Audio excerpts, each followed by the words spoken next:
Beliefs, Blessings, and Busted Tires, How to Interpret Events. I'm Dr. Adam Millman. Thank you very much for watching. I'd like to talk to you about the importance of your explanatory style. Explanatory style is, as it sounds, how one explains events, both negative and positive. Do you look at an event that you don't like that happens to you as indicative of what is always going to happen to you in the future, evidence of how bad things have always been in the past, and how you are the cause of the problem? This is what Dr. Martin Seligman of University of Pennsylvania Positive Psychology Department refers to as a negative explanatory style. When you have the 3 Ps, personal, pervasive, and permanent. You are the cause of the problem. It's always been like this. It'll always be like this in the future. And that's just the way it is always going to be. Now, for people that do have this explanatory style, the likelihood that they are going to succumb to depression in the future is much higher. People that have a positive explanatory style where something, and this doesn't mean not taking responsibility, but when something happens to you, you get a dent in your car when you come outside of a grocery store, you can look at it as, this is just the way it always is. This is the way it's going to be in the future. I'm the cause of the problem. This is just the way it is. This is my life. That is a negative explanatory style versus isolating it, a positive explanatory style. This is an isolated event. No, I don't like what happened, but it doesn't always happen. It's probably not going to happen in the future. And even if it does, it's not such a big deal. I can fix it. And I am not the cause of the problem. So the people that have a positive explanatory style are less likely to succumb to depression. They have a more optimistic explanatory style. And please be careful, because the way you explain events when they happen has a strong influence on your children, your young children. So on a recent trip back from Denver, Colorado, about 13 hours into our voyage, we got a blowout on our back tire. We were able to pull off to the side of the road pretty easily into a very large shoulder, and the repairman came about 20 minutes later, repaired it, and we were on our way. So I initially hopped out of the car and was pretty angry at what happened, because the long drive was now going to be even longer. How long is it going to come? How long is it going to take for the guy to come to repair the car? Why does this happen?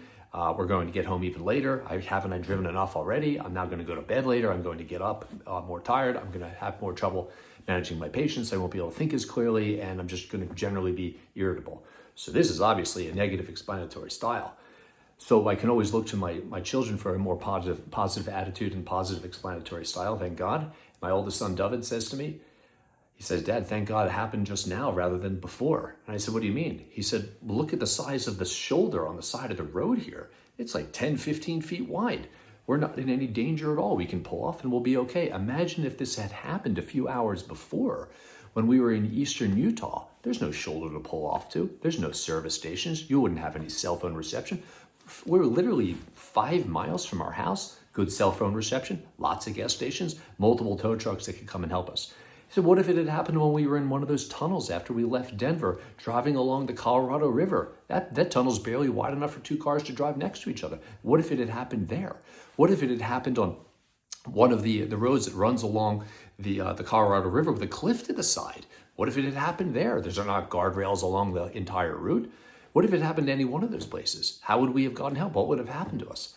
So I guess blessed is he that has children that have greater insight than they do and can interpret events in a more positive way rather than in a negative way. Because ultimately, what was going to happen? We'd get a free tire change and we'd get to go home and everyone's safe. Everyone goes to school and goes to work. Maybe they get a little bit less sleep. But it could have been so much worse. So your belief about something, remember there's the adversity, the ABC style in cognitive behavioral therapy. You look at the A, which is the adversity, which is the thing that happens that you don't like.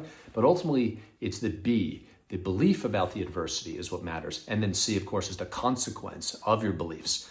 So if what happens is you get a blowout 13 hours into your trip, and all you want to do is get home. If your belief is, "Why does this have to happen to me? I'm going to get home late. What's this going to cost? What in the world is going on? I just want to get into my bed." Well, that's going to have a different consequence than if it's, "Man, that blowout, what if that had happened just a couple hours before? There's no gas stations around. There's not going to be any tow trucks. There's no cell phone reception. We could have been killed in the tunnel if this had happened.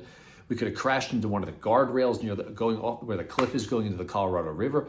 It could have been completely barren in eastern Utah. Nobody's going to come and get us. There's no cars traveling there frequently. There's no gas stations around there. We'd have been stuck there, or we could have been killed in an accident had we not been able to stop the car, had we not been able to go into a wide shoulder, even after pulling off to the side of the road. If the shoulder wasn't big enough, we could have been hit. What if there was no shoulder at all? Where would we have pulled the car into? So to have that better outlook is very, very valuable. And luckily my kids had that right away. I remember many years ago in my personal development journey when